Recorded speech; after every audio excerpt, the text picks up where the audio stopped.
Hola, me llamo Fernando de Miguel y he refutado la teoría de las ventajas comparativas de David Ricardo, es decir, la teoría que recomienda el libre comercio a todos los países, sean ricos o pobres. Antes de refutar la teoría en este vídeo, voy a hacer un repaso de la misma. Vamos a recordar el ejemplo de intercambio comercial entre dos países que puso Ricardo con el fin de refrescar la mente de los interesados y de explicarle la teoría a quien no la conozca.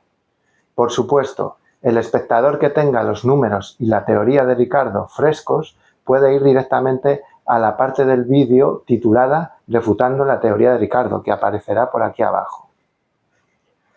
Veamos. Ricardo nos habla de dos países, Portugal e Inglaterra, que producen dos bienes, paño y vino, teniendo cada país distinta productividad en cada uno de esos bienes.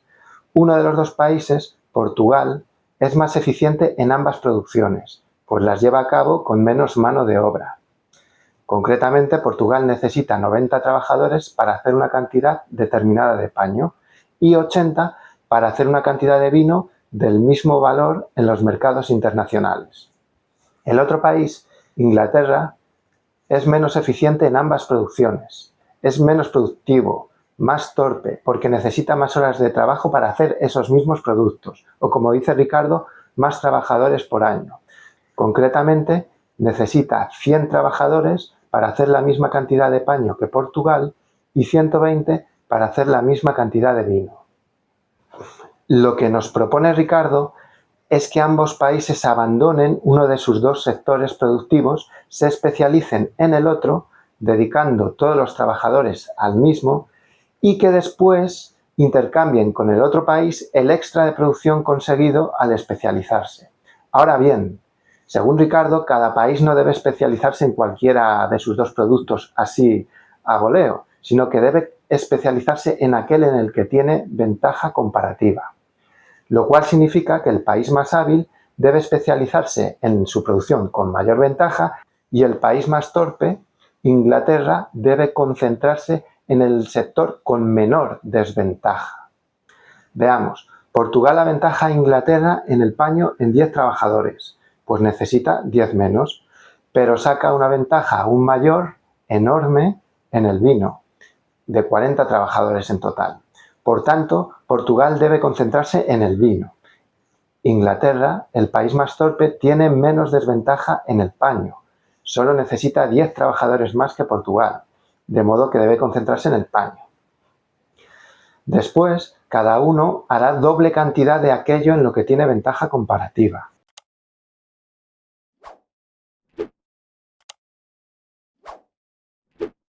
Y finalmente, cada país intercambiará el extra de producto de su especialidad con el otro, y así ambos países habrán conseguido los mismos productos que antes con menos esfuerzo. Fijémonos, Portugal ha conseguido su vino, como siempre, con 80 hombres y con otros 80, y comercio ha conseguido el paño inglés, ahorrando así 10 trabajadores. Antes usaba 90, recordémoslo.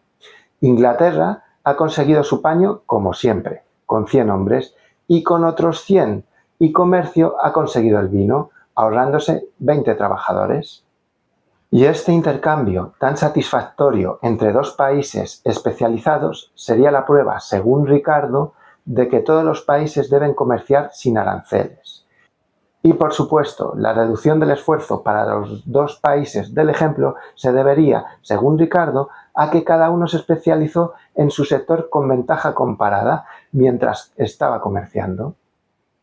Sin embargo, esto último no es cierto. Vamos a ver, pasemos a la refutación propiamente dicha. Una cosa es el ejemplo ricardiano de especialización e intercambio de bienes entre dos países, que es un ejemplo aceptable, y otra cosa es la explicación que Ricardo da al hecho de que la especialización y el trueque permitan a los dos países disponer de los mismos bienes que antes con menos esfuerzo. Ricardo ofrece una explicación errónea, que no explica siquiera su propio ejemplo y que no se puede extrapolar a ningún tipo de comercio internacional real, y menos al comercio libre de aranceles o de planificación. Como vamos a ver, la teoría de la ventaja comparativa es errónea. Pero hagamos un paréntesis. Antes de comprobar numéricamente la falsedad de la teoría ricardiana, es conveniente un primer acercamiento a la verdadera explicación del ejemplo inventado por este autor, a la verdadera causa de que ambos países ficticios se vean beneficiados por el trueque que llevan a cabo. Así, después será más fácil para nosotros entender el error que cometió Ricardo al interpretar su propio ejemplo. Veamos. Lo que en realidad explica el ejemplo ricardiano de especialización e intercambio beneficioso es la productividad y la complementariedad. Fijémonos en que tanto el Portugal como la Inglaterra ricardiana se especializan precisamente en el sector más productivo de los dos sectores que el país posee, comparado un sector con el otro. Es decir, se especializan en su punto fuerte, en aquella producción que genera el mismo valor que la otra con menos esfuerzo. Así, Portugal se especializa en el vino, en el que usa solo 80 trabajadores y no 90 como en el paño, mientras que Inglaterra se especializa en el paño, en el que usa solo 100 operarios, en vez de 120 como en el vino.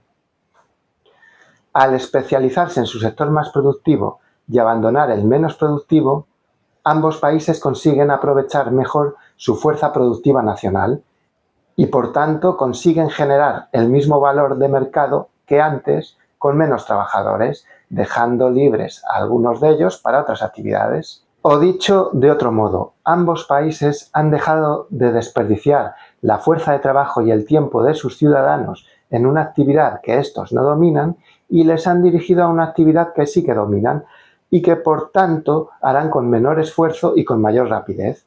Después, los países de Ricardo consiguen el otro bien porque tienen un socio comercial con un punto fuerte distinto, un socio que ha concentrado su esfuerzo en la producción del otro bien porque es más eficiente en ella y que por tanto les puede complementar compensándoles el abandono de su sector menos productivo. Está claro que un dúo de países que aprovechan al máximo su mejor talento producirá con menos esfuerzo los bienes que un dúo de países que desperdicia parte de su fuerza laboral y de su tiempo en algo que se les da mal. Después de especializarse en su sector más productivo, esos países solo necesitan repartirse los artículos al mismo precio en que los valoraban previamente. Por tanto, lo que convierte en deseable el sector que cada país escoge no es la ventaja o desventaja comparativa que el país tiene en ese sector, que es irrelevante, sino la alta productividad del mismo en comparación con el otro sector. Y lo que convierte a ese otro sector en desechable es su baja productividad y la complementación del país extranjero que es el socio, el cual se va a convertir en un eficiente proveedor de la producción desechada. Pero para convencernos, comprobemos numéricamente la irrelevancia de la ventaja comparativa de cada país. Hay que darse cuenta de que si la teoría de las ventajas comparativas fuera cierta, debería poder aplicarse no solo a países que tienen distinto punto fuerte, como los del ejemplo de Ricardo, uno necesita menos trabajadores para el vino y el otro para el paño, sino que también debería poder aplicarse a países que tienen el mismo punto fuerte, lo que sucedería si los dos países hicieran su vino, por ejemplo, con menos trabajadores que su paño. Y es que en tal caso, las condiciones iniciales planteadas por Ricardo pueden seguir cumpliéndose. El primer país puede superar al otro en ambas producciones y a la vez tener distinta ventaja en cada una. Puede haber, en definitiva, diferentes costos comparados. Comprobemos con un ejemplo cómo dos países con el mismo punto fuerte pueden cumplir los planteamientos iniciales de Ricardo y así también comprobaremos si la teoría es válida. En el ejemplo que he puesto, solo cambia una cifra, la última.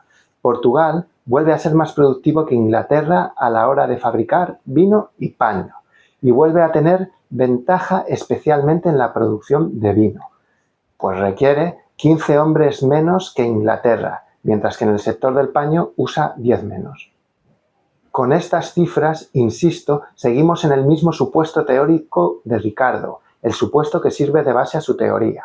Portugal sigue siendo mejor y más productivo en todo que Inglaterra y sigue teniendo distinta ventaja en cada sector. Así pues, si Inglaterra quiere seguir el consejo de Ricardo y especializarse en el sector en el que tiene menor desventaja comparativa, debe otra vez concentrarse en producir paño, en el cual Portugal le aventaja, recordémoslo, solo en 10 hombres y no en 15. Y en tal caso, cuando Inglaterra fabrique paño y después lo intercambie por vino, habrá dedicado 100 hombres a conseguir el vino que antes fabricaba con 95 y por tanto estará peor que antes. E insisto, en mi ejemplo, Inglaterra estará siguiendo el consejo de Ricardo, exportar aquello en lo que tiene menor desventaja comparativa. Y sin embargo, Inglaterra estará desperdiciando trabajadores y perdiendo dinero, aunque Portugal sí ganaría, porque sí se especializaría en su sector más productivo. Esto demuestra que el sector con ventaja comparativa no siempre es deseable y que las ventajas comparativas nunca fueron la verdadera explicación del ejemplo ricardiano de especialización e intercambio satisfactorio. Insisto, lo que explica el ejemplo de Ricardo es la productividad y la complementariedad. Y lo que hace Ricardo es engañarnos con un ejemplo forzado. Hace coincidir el sector con mayor productividad de cada país con el sector con mayor ventaja comparada, caso del país más hábil, y con el sector con menor desventaja del otro país, caso del país más torpe. De manera que la mayor productividad beneficia a ambos países, y él puede decir que la clave es la ventaja. Yo he cambiado el ejemplo para que esas características, mayor productividad y menor desventaja comparada, no se den a la vez en el mismo sector del país más torpe, y así podamos valorar el sector con ventaja comparativa por sus propios efectos. Y ahí es cuando notamos que especializarse en esa ventaja puede ser perjudicial y que dicha ventaja no puede explicar el intercambio comercial satisfactorio planteado por Ricardo. La explicación es, como digo, que cada país ha escogido el sector que le permite ser más productivo y que además le permite complementarse con el otro país, al que se le da mejor el otro producto, precisamente. Es decir, primero cada país escoge su sector más productivo, desechando el menos productivo, para lo cual necesita comparar sus sectores entre ellos, sin necesidad de compararlos con los equivalentes del otro país, y después de escogerlo puede aprovechar mejor su fuerza y tiempo de trabajo, dejando de desperdiciarlas en algo que se le da mal. Finalmente, cada país tiene la suerte de que Ricardo le presenta un socio con un talento distinto, y este, gracias al trueque, permite al primero consumir el producto cuya fabricación ha abandonado. Por tanto, la mayor ventaja y la menor desventaja son magnitudes irrelevantes, que no explican el ejemplo ricardiano ni mucho menos situaciones económicas de la realidad. Ahora bien, el ejemplo de Ricardo, bien interpretado, sí se puede comparar con algunas relaciones económicas de la realidad, aunque esas relaciones no tienen nada que ver con el comercio internacional, sino con ciertas relaciones típicas que establecen las personas entre ellas. Es por esto que el ejemplo de Ricardo suena tan creíble. Ricardo describió lo que yo llamo un reparto de tareas y de sus frutos entre dos agentes económicos que se quieren beneficiar mutuamente. El ejemplo más prototípico y antiguo lo podemos encontrar entre los bosquimanos del Kalahari. Hombres y mujeres bosquimanos se reparten entre ellos las tareas relacionadas con la alimentación y también los alimentos conseguidos. Los hombres se encargan de la caza y las mujeres de la recolección. Si imaginamos a un hombre soltero y solitario que caza y recolecta, que caza bien y recolecta mal, y a una mujer soltera y solitaria que caza mal y recolecta bien, permítaseme esta suposición un tanto sexista, también podemos concluir que el matrimonio entre ambos bosquimanos permitirá a los dos dedicar menos horas diarias a conseguir alimento. El hombre, cuando se casen, podrá dedicar todo su esfuerzo a la caza, en la cual es más productivo, y así dejará de perder parte de su tiempo en una recolección de mediocre resultado. La mujer podrá hacer lo mismo, pero a la inversa. Luego, cuando se reúnan en su campamento, ambos bosquimanos podrán repartirse la carne y las raíces para cenar, y estarán más descansados que antes, pues habrán dedicado menos tiempo a conseguir su cena. ya que ese tiempo de trabajo habrá sido dedicado íntegramente a la tarea en la que producen más cantidad de comida por hora. Es el ejemplo de Ricardo entre personas. Por supuesto, las ventajas comparadas de hombre y mujer en cada una de las tareas son completamente irrelevantes. Lo que importa es la productividad y la complementariedad. Y colorín colorado, David Ricardo ya está refutado. El economista que no quiera creerlo, que repase de nuevo mi ejemplo numérico. Es la tercera parte del vídeo. Pues nada, en la descripción del vídeo he puesto un enlace a un artículo mío en el cual la refutación está por escrito y en el que profundizo bastante en ella. Además describo más detalladamente cuál es la confusión de Ricardo y cuál es la verdadera explicación de su ejemplo. También explico en el artículo cuál es la naturaleza del intercambio que Ricardo propone, más allá de la importancia de la productividad y de la complementariedad. El artículo es en realidad un fragmento de un libro sobre comercio y economía que espero poder publicar en poco tiempo, un libro que he titulado El imperio de la mentira. El caso es que, refutado Ricardo, queda refutada la teoría liberal del comercio internacional, la cual recomienda el libre cambio, el comercio sin aranceles, a todos los países del mundo, incluidos los países atrasados. Se impone, por tanto, volver a considerar la teoría de las industrias nacientes, esa teoría que recomienda el comercio proteccionista, es decir, los aranceles, a los países atrasados.